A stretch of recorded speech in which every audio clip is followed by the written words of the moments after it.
Jack Frost came in the middle of season 8 for the Sci-Fi Channel. The Sci-Fi Channel, of course, started out with us saying, no, you have to do science fiction-based films. They're all science fiction, maybe a touch of horror, fantasy's okay, but science fiction films. Of course, the market for those started getting a little bit thin. And I'd say it was about the middle of season 8 that they decided to allow us to start stretching out a little bit the boundaries of what science fiction is. And Jack Frost definitely falls into the realm of fantasy. There's really no science fiction about it. It's really just an old Russian folktale. Maybe Finnish, we're not sure. It looks like this one was actually done in Russia. Weeks have passed, the winter winds have begun to blow. The old man takes his daughter into the heart of the forest. Back at Comedy Central, we had done 3 of these Russian fantasy films. We called it our Russo-Finnish troika. Now, a troika, for those of you at home who are playing along, a troika is a classic Russian carriage that is teamed by 3 horses. 3, mind you. So that's why they call it a troika. So when the opportunity came along and we found a screener for one more of these things that seemed in the exact same wheelhouse, done in the exact same locations, we thought, well, great, we get to do another one of these goofy things. They're all just really bizarre, goofy, beautiful looking movies, and this added to it. Oh, what a beautiful moshkiravakadiskas. Oh, what a beautiful Oddly enough, and an aside, this was the only movie that actually featured a troika. And we had called the other films a troika, even though this one was the only one that featured a troika. I found that somehow important, even though it's really sort of pointless and stupid, sorry. Names are all Russian for Alan Smithy. The thing that's wonderful about these films is that they're shot beautifully, and they're scored very nicely, and they look great, and they sound great, which is something that we didn't always have access to when we were doing our show, because a lot of our films were famous for having terrible sound, no lighting, bad focus, you know, your basic Roger Corman film. So to come across this thing that's done in stunning color, you know, and then widescreen and really sort of elaborate and expensive by anybody's standards, particularly by Russian standards at the time. It was wonderful because it looked so goofy, and it had all of these bizarre elements in it that a walking house. They had the ugliest witch I truly have ever seen in any form in any film, who we just made so much fun of because she was so ugly and because her lines were so stilted and stupid. I won't give you the slightest help. Oh, Chuckles is over here. It's good. And it has a cute little dapple-cheeked heroine. Her name is Nastia, who they call Nastinka. Now, Nastinka is supposed to be a term of endearment for this poor girl. My father calls me Nastinka. Nastinka. It means stump waterer. Sister says Nastka.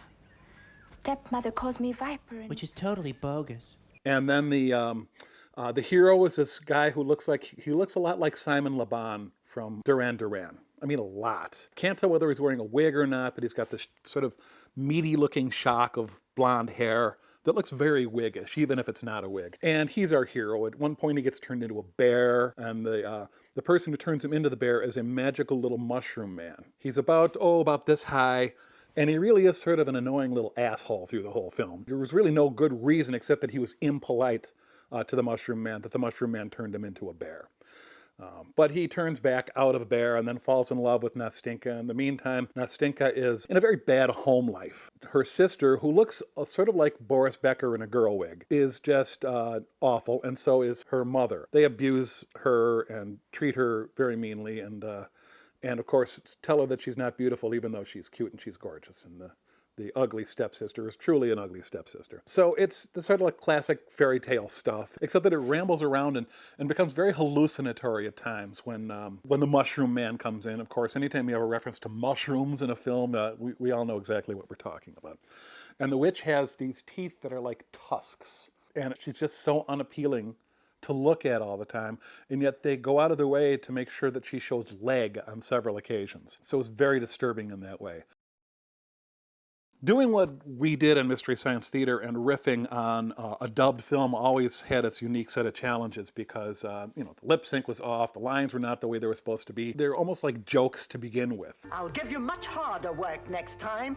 In the meantime, go feed the chickens, water the cattle, split the wood, and sweep the yard. Oh, A lot of the lines absolutely made no sense, and I'm sure they had nothing to do with the original film. There was a disadvantage of that we really can't make jokes off the dialogue because the dialogue was all dubbed. The dialogue in context with the movie. I'm probably getting too technical. But the advantage for us was that the dialogue in a dubbed film, especially one of these Russian dubbed films, was always really dumb. I mean, it was really stupid, and I know it was never what it was intended. There was this one point where the old witch is doing this odd little dance on her porch, and the dubbing has her saying, "My aching bones are old and weary." And she's slapping her knees, and she looks like Granny Clampett rather than like an evil witch who's doing some sort of evil celebratory dance. So coming out of the Russian and into the English, it ends up sounding a lot like a Japanese dubbed film. Where the lines go on very long, and then they keep on going to the next one, and saying, and oh, of course, oh yes, that's the way it should be. What is that on your face? I think it's a piece of bear fur, This is what happens with dubbing, and so, of course, we had to take advantage of that and make fun of it. We probably could have made fun of the dubbing more, but we had done so many dubbed films up to this point, there was no point in making fun of the dubbing at that point. Ladies and Gypsy, Michael Nelson is Lord of the Dance.